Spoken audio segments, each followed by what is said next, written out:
করলেন এটা একেবারেই মানে অমানবিক। তারা জানেন না ঘটনা তা না, এখানে যারা এই ছোটোখাটো পসরা সাজিয়ে কেনাবেচা করছেন সবাই গরিব নিম্নবিত্ত, তাদের অবস্থা দিন আনে দিন খান। এখন সরকারের যদি বা পুরো পরিষদের যদি কোনো এই এলাকা নিয়ে উন্নত পরিকল্পনা থেকেও থাকে এবং এই জায়গাটা দিয়ে যদি তারা কিছু করতেও চান, তাহলে প্রথম তো তাদের ডেকে বসে কথা বলা দরকার ছিল যে আমরা এই জিনিস করতে চাই, আপনাদের সহযোগিতা লাগবে, আপনাদের জায়গাটা ছাড়তে হবে এবং আমরা একটা বিকল্প ব্যবস্থা আপনাদের জন্য করব। সেগুলি কিছুই না করে যে কাণ্ডটা তারা করলেন, এ তো মানে এদের মধ্যে তো মানবিকতার লেশ মাত্র আছে বলে মনে হচ্ছে না। আগরতলা শহরে আমরা লক্ষ্য করছি একের পর এক এই বাজার সেই বাজার এই দোকান কেমন না এগুলি ভাঙচুর করছে। এবং এটা হচ্ছে সবচেয়ে বড়, বামফ্রন্ট সরকার থাকার সময়ে এই বাজার এবং গোটা এলাকা নিয়ে একটা পূর্ণাঙ্গ পরিকল্পনা আমরা তৈরি করছিলাম এবং এদের সঙ্গে যুক্ত হচ্ছে এই যে আপনার ইয়েটা কাটাখাল, এই কাটাখালের জল বের করা, তার জন্য এটাকে গভীর করা এবং বাংলাদেশের দিকে এটা নিয়ে যাওয়ার ক্ষেত্রে যাতে আমরা একটা ব্যবস্থা করতে পারি। আশেপাশে যে বাড়িঘর আছে তাদের কোথাও কোথাও খানিকটা হয়তো জায়গা ছাড়তে হবে, কিন্তু তাদের বিকল্প ব্যবস্থা হবে। এরকম 3-4টা জায়গায় মিটিং করে চিফ সেক্রেটারি সহ চিফ ইঞ্জিনিয়ার সহ নগরকে নিয়ে কথাবার্তা হয়েছে, এটা মানে পরিকল্পনার ছক তৈরি হয়েছে। এবং এই বাজারে বিশেষ করে এই রাস্তার উপরে আজকে গিয়ে আমি যা দেখলাম তাই তো কয়েকশো, তখন এত সংখ্যা ছিল না। তখন আমাদের পরিকল্পনার মধ্যে ছিল যখন এটা গভীর করব, একটু ছড়াবো আমরা, জল এদিকে উঠবে না, এর সঙ্গে মিলিয়ে নিচে সিঁড়ির মতো করে এই বাজারটা এই রাস্তার উপর যারা করেন তাদের যাতে অসুবিধা না হয়, তাদেরকে ওখানে বসিয়ে মোটামুটিভাবে স্থায়ী যাতে একটা আয় উপার্জনের ব্যবস্থা করতে পারে, এটা আমাদের পরিকল্পনার মধ্যে ছিল। এখন যারা নগরে আছেন বা পূর্ত দপ্তরে আছেন তারা খুঁজতে পরে দেখবেন বামফ্রন্ট সরকারের সময় শেষের দিকটা এই পরিকল্পনা তার মধ্যে অন্তর্ভুক্ত ছিল। এটা তারা কি করলো, এটা তো মানে বিশ্বাসই করা যাচ্ছে। স্যার একদিকে মানুষের পেটের ভাত তারা সেখানে ইয়ে করছেন, হরণ করছেন, বিকল্প কোনো ব্যবস্থা করছেন না। এখন এই ভদ্রমহিলা যা বললেন, যারা মানে এখানে দোকানপাট ভাঙলো বিপর্যস্ত হলেন তাদের পক্ষ থেকে যখন জানতে চাইলেন ব্যবস্থা হবে, আরে কি ব্যবস্থা হবে?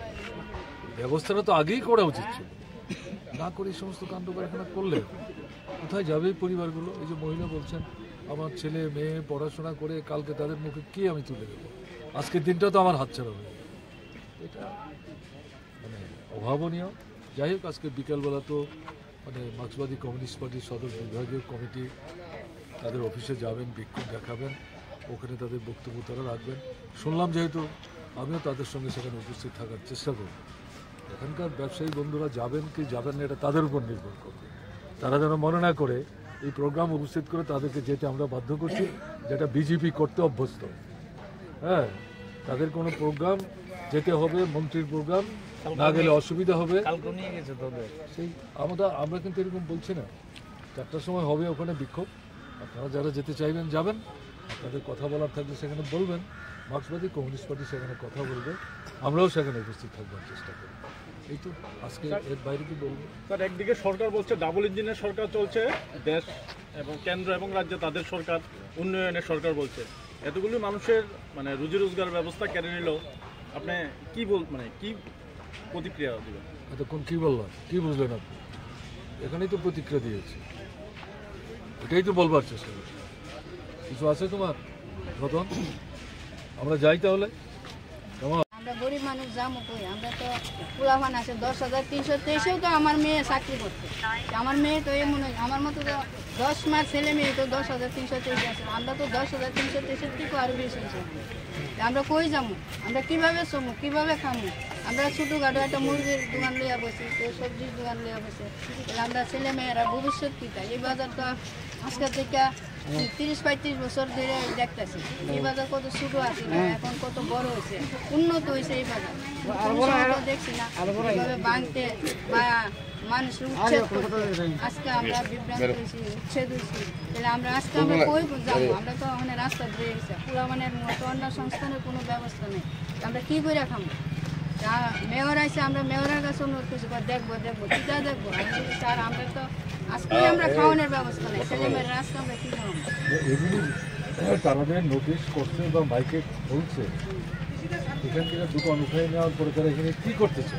এখানে কি করতেছে? তারা কিচ্ছু করে না। এখানে বলে তারা বলে রাস্তা বুলাইব, এখানে বলে বাইপাস রাস্তা হইব, কেউ বাইপাস রাস্তা হইব, এই সমস্ত কথা শুনি।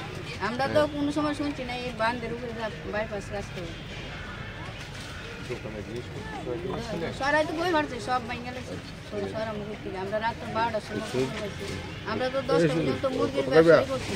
আমরা মেয়ে লোক হয়ে মুরগি বেচে মাংস কাটতে আমরা জীবিকা নির্বাহ করি। পোলাপানের অন্য সংস্থা আমরা এইভাবে কষ্ট করে খাই, তারা বিবেক অবাধ যে না আমরা আমরা তো